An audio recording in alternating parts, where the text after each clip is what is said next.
All right. Truth and love, everybody. This is Krista with Learning Thyself. And I'm just putting myself out there talking about my stories in hopes that you get to learn something from it too. All right. Um, this isn't something that I'm necessarily learning about myself, but what I am learning about myself.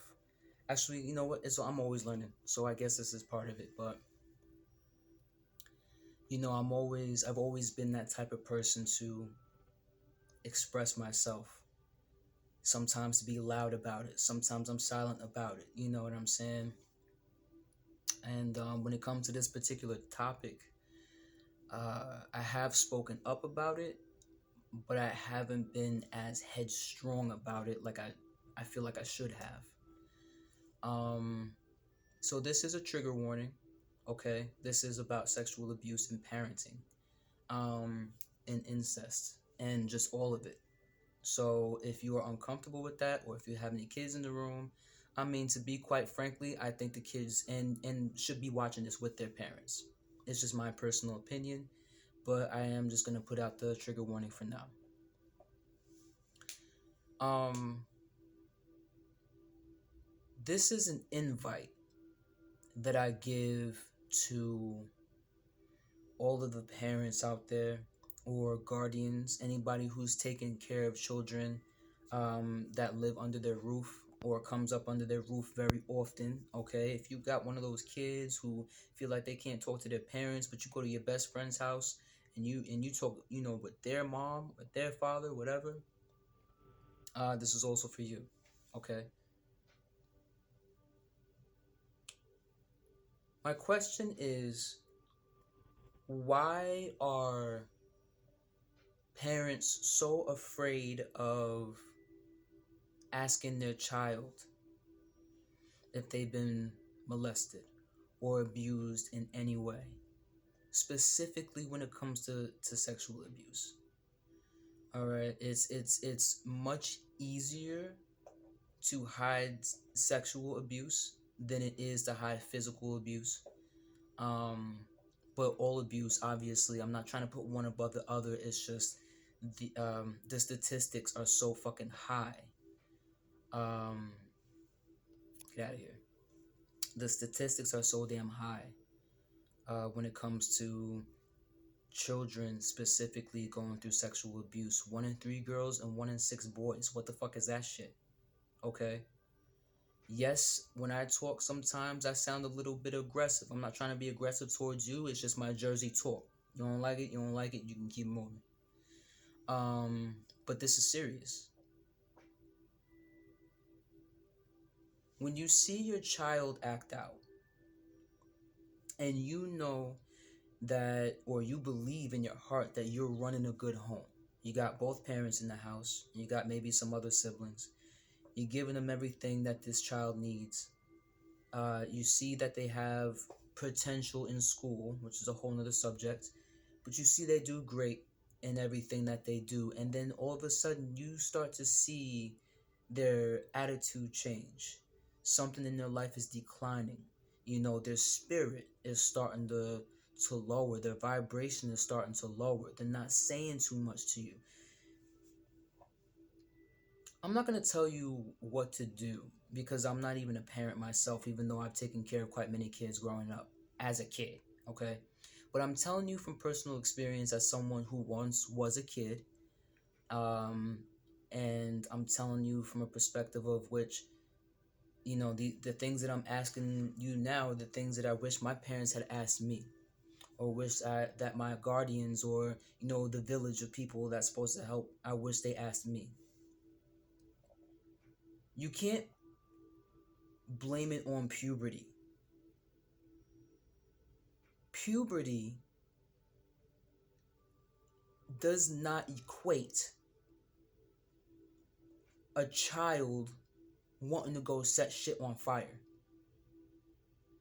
Puberty does not equate to the amount of rage that a child will have. That's coming from somewhere.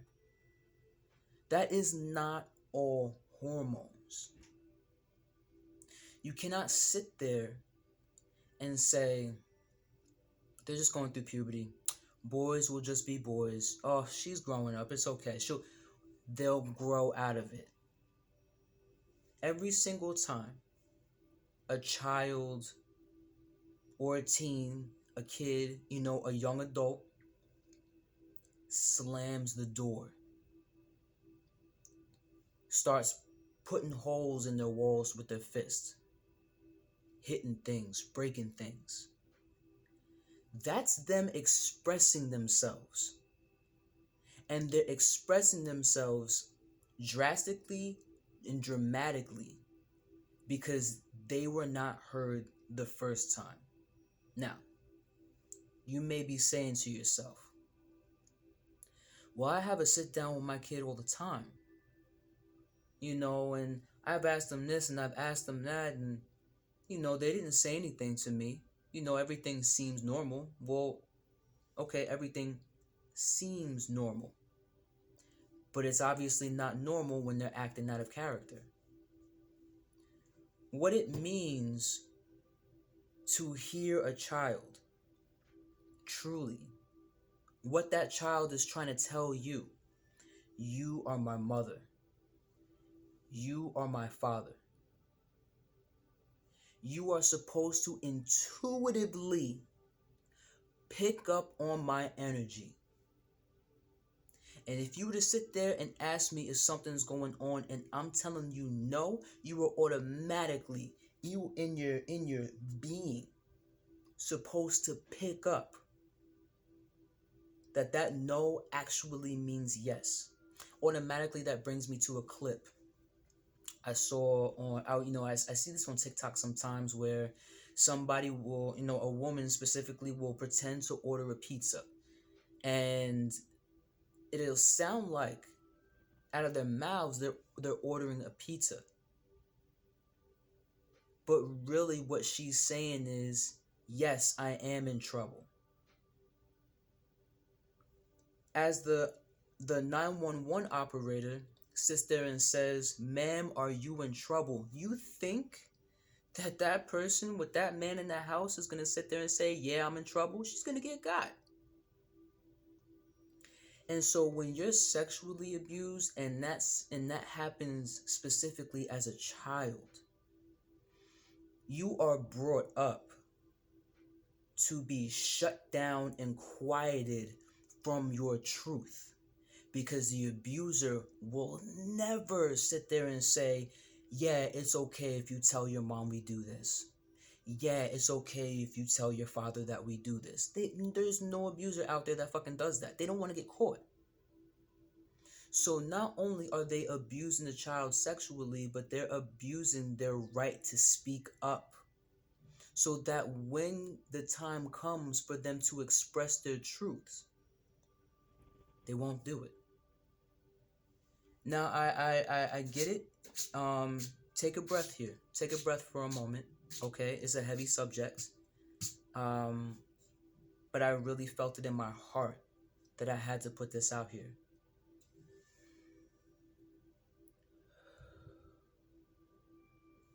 On the flip side, you may say to yourself, I do my best every single day. I put food on the table. They got a roof over their head. They got clothes on their back. I work 14 hours. Such and such parent isn't there. Such and such never even met their daddy or never met their mother. Okay. When you come home, you want to relax because I know parenting is not easy. I get that. And I'm not here to tell you that it's easy. I'm not telling you it has to be harder either. And I'm not trying to discredit any parents out there that have true, beautiful intentions for their children. For those of you that do, I love you. I commend you. I understand shit is hard and a lot's going on right now. I get that.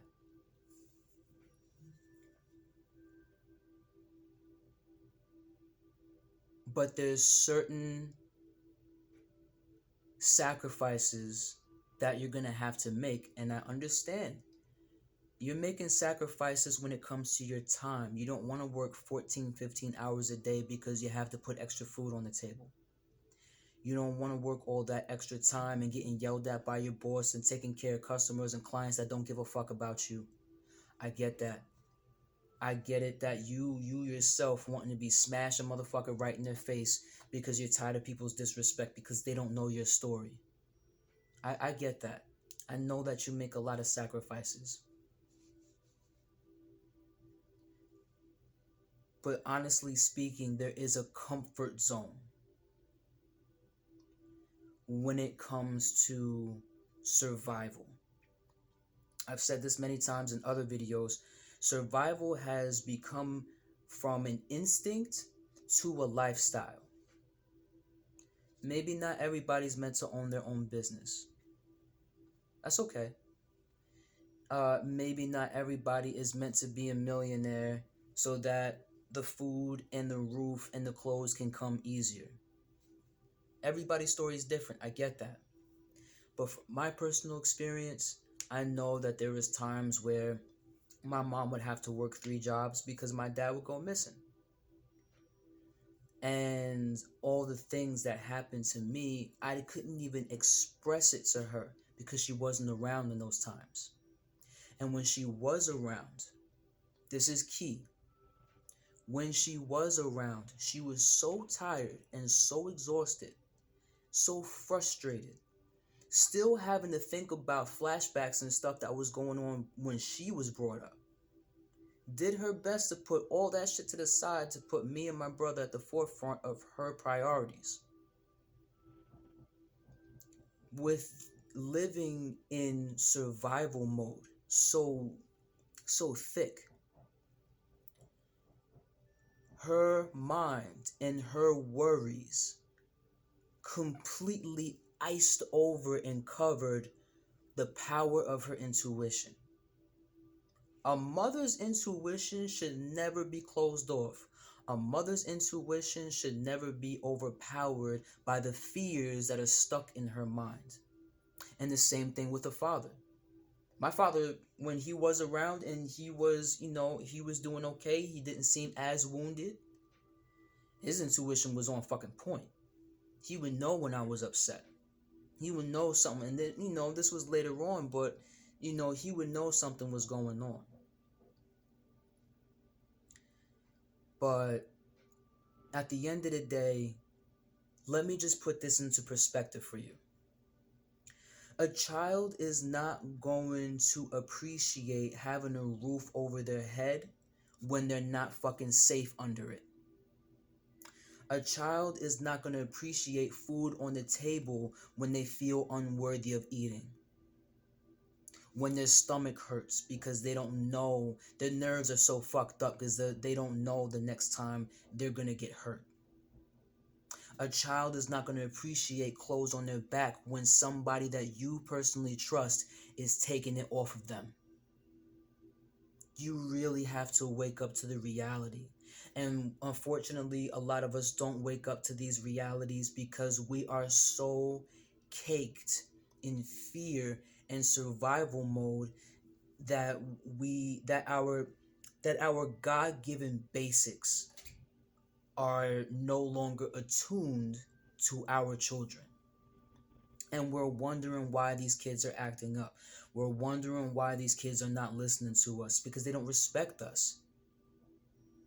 Now, I'm going to pause there for a second because when I say they don't respect us, it's a reflection of us not respecting ourselves. Take a breath. Pause the video if you need to. All right? I'm not pointing fingers here. I know this is very sensitive. It's specifically for parents. I know. I get it. Okay? I put up a post because I heard this quote from somebody using Oracle deck. And I don't remember which deck it was. But in so many words, the deck said, or this specific card said, hurting you was on them. It's your responsibility to heal. Okay? I get it. A lot of us millennials and boomers and everybody, we're not fucking taught that shit. We were brought up so close-minded We were programmed to be so close-minded and just stick to the system, stick to the system. Never have anything for yourself. Nobody is taught their self-worth growing up. We're not taught that we are worthy of this, that, and the third. All right, we see our parents scraping and scrapping and scrambling, and then we chuck it up to a loss and say they did their best. All right, and I'm not saying that you're not doing your best. Okay, and so with this said, especially when we have kids early, or we're going through stuff, we never set the time out for ourselves to heal. We stuff down our healing as well. Our healing process is virtually not there on a conscious level, because we're doing everything for our kids. And if you are one of those parents, you just have to be honest. I'm not calling you out. I'm not saying that that's what you are, if whoever's watching. But if you are one of those parents that will put their kids before them so that they don't have to do the healing work that they know you need to do, I say they and you. I'm sorry, but I'm talking to you. I'm talking to anybody who resonates with this. If you are one of those parents that will put your child in front of your life because it's easier to deal with that stress than it is easier to deal with the stress of your own healing process, your child is picking up on that and they're going to act it out for you. However you feel on the inside, your child is going to act it out. That is your reflection. Okay? And so when you know better, you do better. In the words of Maya Angelou, when you know better, you do better. You may not know how to do it. That's okay. Nobody's blaming you for not knowing how. That's not what we're saying here. What we're saying here is, if you do know that you need to heal, you also have to know that you're worthy of this healing. Otherwise, it would have never popped in your head to begin with. For you to have somewhat of a wherewithal to say, I need to heal from my own traumas because I don't want to pass them down to my child. Okay? When you start working on yourself, yes, you may feel selfish. You may have to close the door on your spouse and your child for a moment. You are going to have to sit there and say, I need 5 minutes to myself. I need to journal. I need to write. I need to talk to myself. I need to find a therapist. However the healing looks like for you, you have to start it immediately. Okay? And then you and your family can heal together. You don't have to do it alone. Okay? You are worthy of help. You are worthy of healing. You are worthy of getting better. And your child is sure as fuck worthy of that. So with that said, when you know better and then you choose not to do better, your child is going to pick up on that. And they're going to see how much respect for yourself that you lack. And I know this is hard to hear. I'm not saying that you're a shitty parent. If you are one of those people out there that's a shitty parent and you fucking know it and you don't do anything about it, well, then you're just a shitty parent. I don't really got nothing else to say about that. But for the parents that are struggling, the ones that work multiple jobs, the ones that just want to come home, take their shoes off, take a bath, have some smoke and some drink in their hand, relax, get a book, something. Or maybe not even have a chance to do any of that. Just go and sleep for 20 minutes and go off to the next job. You're hurting yourself. And that's another thing that these kids don't like that our parents are doing. They don't like the fact that you're hurting yourself for them. Because at the end of the day, what you think is commendable is actually hurting them. Because no matter what, that child is getting molested. That child's getting raped. They're getting hurt. They're getting hit. They're being told some shit in their ear they should not be fucking listening to by somebody you fucking trust. But because you are choosing to hurt yourself, because you're choosing to believe, and this is where we get stuck in survival mode and know nothing about thrival mode.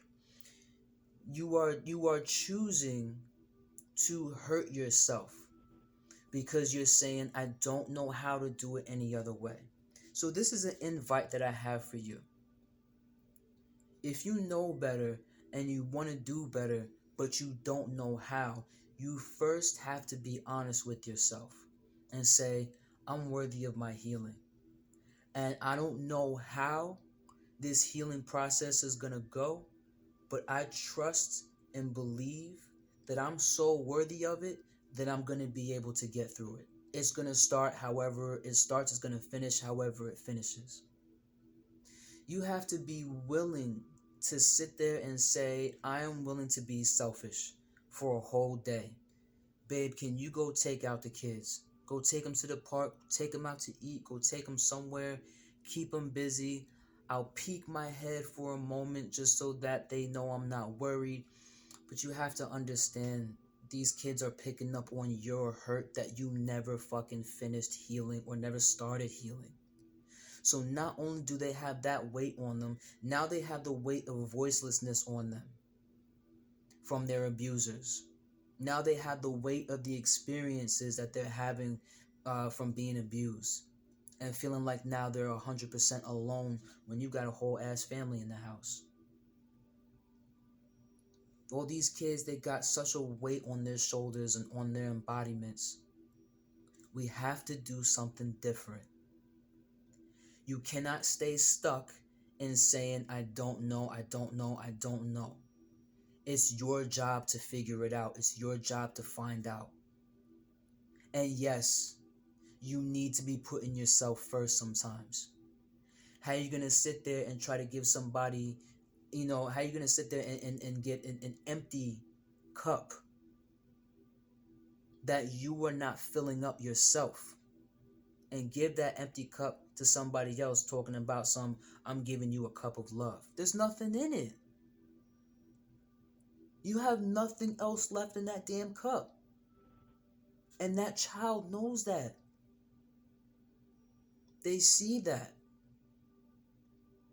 And they express themselves however they express themselves.